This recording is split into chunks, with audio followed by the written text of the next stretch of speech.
Ferrari gets lost in the setup maze during the race weekend for round 21 of the 2024 Formula One season, the Sao Paulo Grand Prix. In today's Formula One, car setup plays a crucial role in the outcome of the race. We know this. It is always complicated to understand mistakes or errors in setting up the car, and for this reason, ideas that seem reliable in the virtual world do not always materialize on the track. This is somewhat what happened to the prancing horse in the Brazilian Grand Prix, a weekend that unfortunately for various reasons did not live up to expectations. There are now 3 weeks to study the data and figure out why the usual competitiveness stayed on paper and was not seen on track at the 4.309-kilometer Autodromo Jose Carlos Pace in Brazil. Carlos Sainz was struggling significantly last weekend.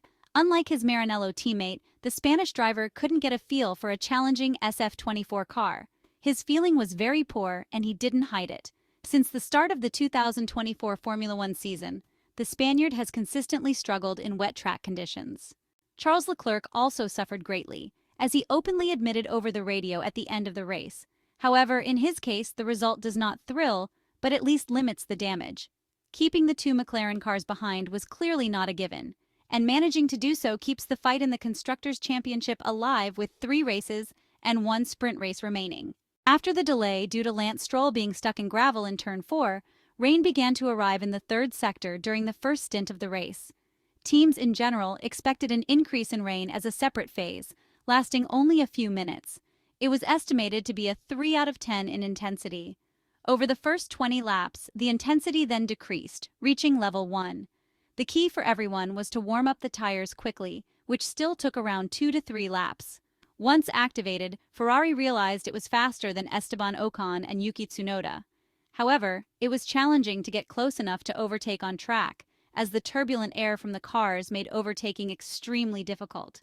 The plan was to extend the stint as much as possible. To do so, it was necessary to cool the tires because, as the cars lap, the ideal line dries out, causing the tires to overheat. Max Verstappen began his comeback from the back, relying on excellent pace. The RB20 was very strong in the first 3 corners all weekend, an area where he often completed several overtakes. He had a slight lack of rotation in Turn 4, which they tried to resolve with adjustments on the steering wheel.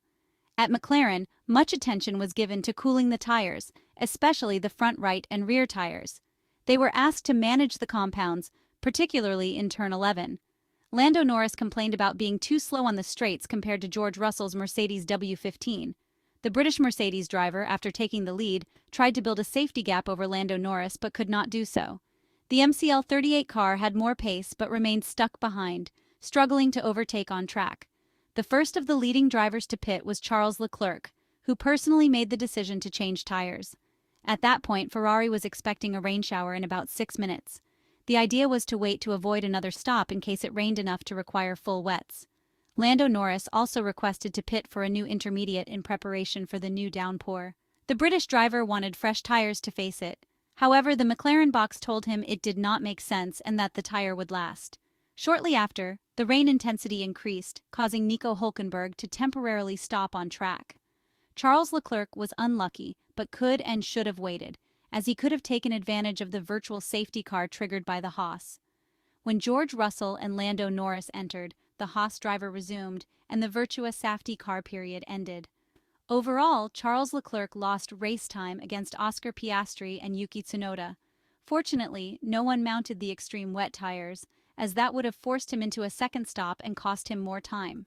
Some drivers decided not to stop, like Esteban Ocon, Max Verstappen, and Pierre Gasly.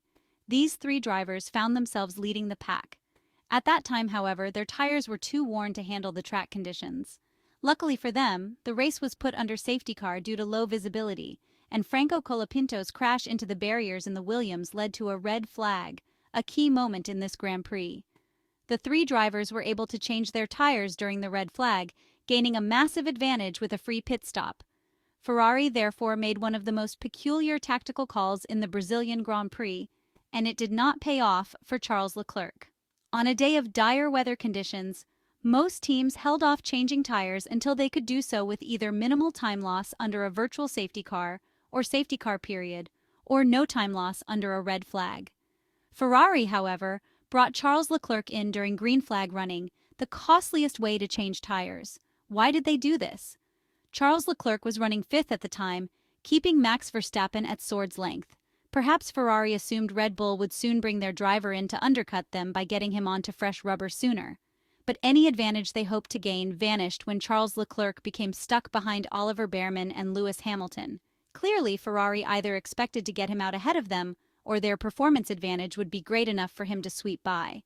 Instead, the Monegasque driver spent 2 laps in their spray and only got by once they pitted during the virtual safety car period. Had it not been for the virtual safety car period, Charles Leclerc could have been in a strong position as the rain intensified. Having fresh intermediate tires fully up to operating temperatures can be a significant advantage over those laboring on worn rubber when fresh rain falls. Unfortunately for Ferrari, the track and race conditions did not turn out as they hoped. As well as Max Verstappen, Charles Leclerc was running ahead of Gasly when he pitted. Neither of them had the chance to pit during the virtual safety car period, so Charles Leclerc fell behind them. They eventually changed tires during the red flag. That left the Ferrari man 7th when the race restarted. He picked up places from Yuki Tsunoda, then Lando Norris and George Russell at the second restart, before falling behind the Mercedes again. Afterwards, he said his pit strategy left him on the back foot. During the pit stop, everyone mounted new tires. After the restart, Ferrari worked to get the tires up to temperature, as they were still quite cold. Compared to other F1 cars, the warm-up process was slower on the SF24. In this phase, the car's pace was similar to that at the start of the race, and it was not raining anymore. Then came another safety car, this time due to Carlos Sainz's crash. The Spaniard hit the wall due to a lack of grip, as he could not stabilize the tires. Only Charles Leclerc remained on track for the Maranello team, showing good speed from turn 12 onwards. This aspect prevented overtakes by the 2 McLaren cars. A big round of applause goes to the Monegasque driver, as beyond his double overtake, he drove at least 10 laps in a car that was not holding the track. The rear was too light, while the front end was anything but precise. During this period on the SF24 car of the Monegasque, constant corrections on the wheel could be seen throughout the track. Charles Leclerc's calm and determination made the difference, as he never gave up, fighting with a car that was erratic and unbalanced. Everything was much easier for Red Bull. The 3-time Formula One world champion pushed hard. Max Verstappen managed to set a very solid pace with his RB20. The car itself allowed him to push, thanks also to excellent tire management at the right temperatures, providing a good level of grip. Observing the telemetry data, we can understand how he opened up a gap. Without a doubt, these conditions made the task easier for the team, as they knew how to manage the tires better than their rivals throughout the weekend.